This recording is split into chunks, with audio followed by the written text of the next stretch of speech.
እኔ አዶናይ ነኝ። እኔ ደግሞ ሄሊና ነች። ዛሬ ውጤቷን ላይ ይላት ነው አይደል?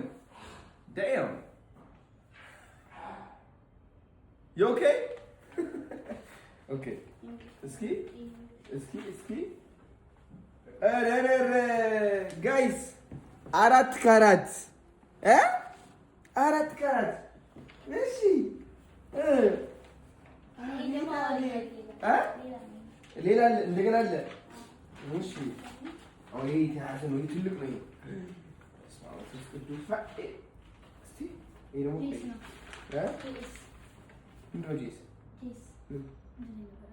ጄስ ምንድን ነው? 10 ከ10